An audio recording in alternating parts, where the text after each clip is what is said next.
I'm Lieutenant Colonel Tim Wright, the commander of 1st Squadron, 2nd Cavalry Regiment, TIM space WRIGHT. Yeah, so Saber Guardian 2019 for 1st Squadron, 2nd Cavalry Regiment is in effect our rehearsal for a response to a crisis somewhere in Eastern Europe. It is an exercise that forces us to alert, marshal, and then deploy, and then execute our mission essential tasks at a squadron level. So this exercise has required us to move via tactical road march over a 72-hour period from Rose Barracks, Germany, into Hungary, conduct a couple different combat exercises at the squadron level, and then once complete here, we'll move to Romania and do the same thing once again. So really stretching our ability to deploy and respond to crisis. It takes a lot. This really stretches just about every function we have inside the squadron, and it requires a significant amount of support from the regiment. But this is exactly what we're designed to do. So though it is a huge amount of effort, we're trained for it. And this is really the culmination of about 9 months worth of training inside of the squadron itself in coordination with the regiment. So not only is it 1st Squadron, but we have a battery of 777s from our artillery squadron.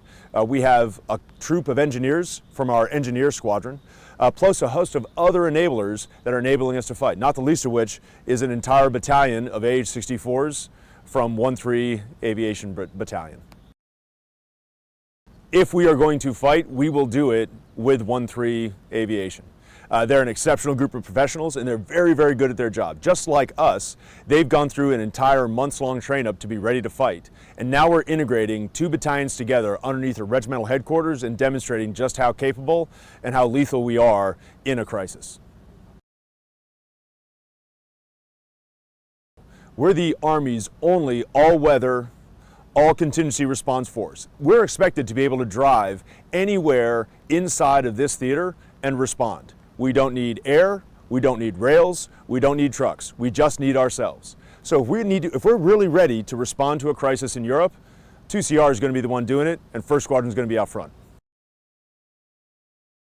MRC is essentially giving our squadron a mini CTC rotation. So just like units go to the Combat Readiness Center in Hohenfels, well, we get to bring the Combat Readiness Center to us. So we have the Grizzly team here supporting us. We're being evaluated constantly. We got evaluated from the initial alert, and we'll be evaluated all the way through our exercise in Romania. So every day we're getting feedback from our OCs, we're learning from our mistakes, and we're getting just that much better. We don't get anywhere in Europe without our allies and partners, and from every step we've taken, we have been integrated with not just the Hungarian and Romanian militaries and people, but also the nations that we transited. We spent a considerable amount of time in the Czech Republic during our road march. They were exceptionally helpful in getting us through their country to respond to this simulated crisis. The same thing is true for Slovakia. I tell you, it's been a great thing coming to Europe as a squadron commander to really understand what partnership means in NATO. It's not about just getting together and feeling good about each other, but it's doing real missions to build readiness for a real crisis. Yeah, I hope to stress every single system that we have. I hope to challenge every member of this squadron with an unexpected situation, an unexpected set of circumstances that they're going to have to apply their training and their individual capability to solve. That they're going to have to create unit solutions, collective solutions to really complex problems.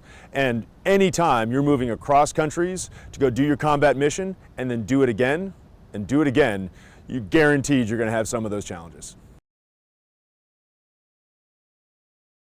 I hope to be presented with a situation I've never seen before. I hope to be presented with challenges I did not expect.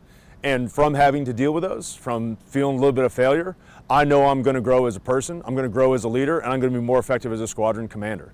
And it's pretty hard to create those kinds of problems, but you're doing it with Saber Guardian. I'm looking forward to the fight. At the end of the day, 1st Squadron is designed to fight. And I get to see every soldier in this squadron fighting for the next month. And that is a pretty awesome thing to see. We're the luckiest squadron in the Army. It is hard to get these amount of resources devoted to you anywhere, and we have them all focused on us for the next month in Saber Guardian. Few people get that opportunity, few units get that opportunity, and we're getting that here with this exercise. So we're executing a squadron level live fire today here in Hungary. In this live fire, I will have my entire squadron conducting a movement to contact against 2 armored columns that are moving from north to south, trying to seize a railhead. At my disposal, I'll have an entire battalion of attack aviation, plus my squadron augmented with engineers and artillery. So we're going to synchronize massive effects, direct and indirect fires, onto an invading armored column.